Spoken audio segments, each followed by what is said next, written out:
d'être-vous réveillée, ça ne pouvait pas tomber mieux, Laura, ce que vous allez nous proposer. Mais évidemment, mieux, oui, mais c'est pas pour ce matin, Thierry. Ah bon? Ce que je vais vous proposer, c'est pour dimanche matin.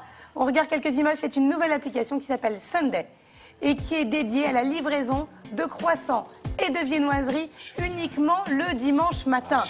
Donc vous passez votre commande idéalement le samedi avant minuit et tous les dimanches matins, vous recevez viennoiserie, si vous voulez augmenter le nombre de viennoiseries, c'est possible. Voilà, c'est une sorte d'abonnement au croissant du dimanche. Ça vous plaît, Frédéric? Ça s'appelle Sunday et ça marche, c'est tout nouveau, donc ça marche pour l'instant en région parisienne. Et il faut que ça s'étende aux autres villes de France, c'est important. Sunday, je mets ça de côté, je le note. Ensuite, Voilà. Laura. On continue avec un distributeur intelligent, ça se passe en Italie. Regardez, l'idée c'est lorsque vous avez envie, par exemple, d'un café très sucré ou de manger un petit snacky comme ça, une barre chocolatée, en fonction de votre morphopsycho, vous voyez, vous êtes filmé, on vous dit oui ou non. On vous dit ah non, le café avec 3 sucres, monsieur, ce n'est pas possible.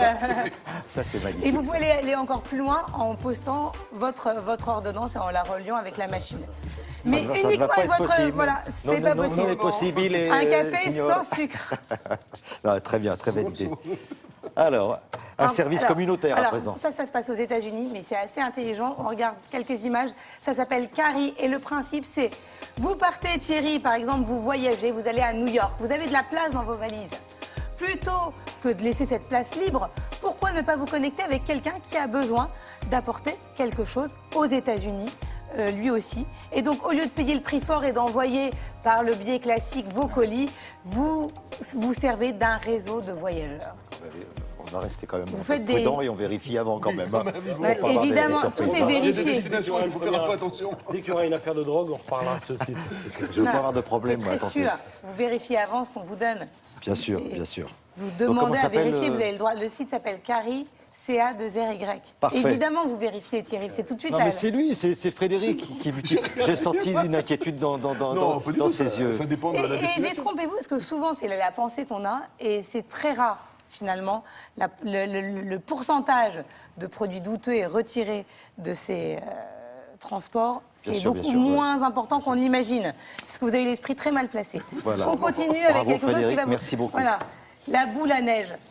À qui n'a jamais eu une boule à neige? Regardez, pour souhaiter ses vœux, une agence a l'idée de créer une boule à neige virtuelle et de la faire voyager dans 12 pays différents. Donc le principe, c'est comme le principe d'une boule à neige, sauf qu'elle est sur votre smartphone et vous pouvez tout régler. C'est à la fois le fond, ce qui s'y présente, la vitesse à laquelle la neige va tomber. Et en la secouant, la neige bouge aussi.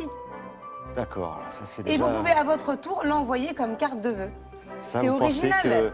Que le geek qui sommeille en moi, Laura, saura faire ce genre de... Non, ça c'est pas pour vous. Ça c'est pas pour moi, ça. Donc, ça on oublie, mais en revanche pour Patrice et Frédéric, ça marche. Et pour moi vous, c'est la Thierry... boule noire, de toute façon.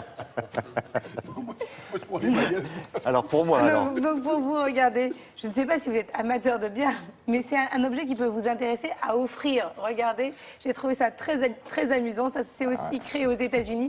C'est le premier accessoire pour ne pas se mouiller la moustache lorsqu'on boit une bière. Regardez, un protège-moustache. La mousse ne vient plus s'imbiber dans les poils, c'est fini. Parce qu'on le sait très bien, la moustache. Donc voilà, donc faire attention. Oui, je vous trouve, mais très en forme. Et surtout, avec modération, on le précise quand même, ça c'est très mais ça peut important. être la mousse du cappuccino. Ils ont inventé modération. ça pour la mousse de la bière, mais ça peut être avec la mousse de cappuccino. C'est pour protéger. Puis en ce moment, vous avez vu ces tendances, les barbes, les moustaches. C'est vrai. Très hipster. Absolument. Mais Voilà, il va falloir que sur le plateau, nous, on travaille tout ça pour tester justement les produits que nous propose. On sait ce que c'est la moustache. Donc, bien sûr, vous retrouverez tout ça sur le Facebook et le Twitter de Télématin, n'est-ce pas, Thierry? Sur lequel vous likez quotidiennement. Régulièrement. Oui, je vois ça. Je vais tenter le service du petit déjeuner, là, Sunday. Voilà, ça c'est pour vous. C'est vraiment bien ça. Et la boule à neige l'année prochaine. Bah oui, on travaillera tout ça ensemble. Merci beaucoup, Laura.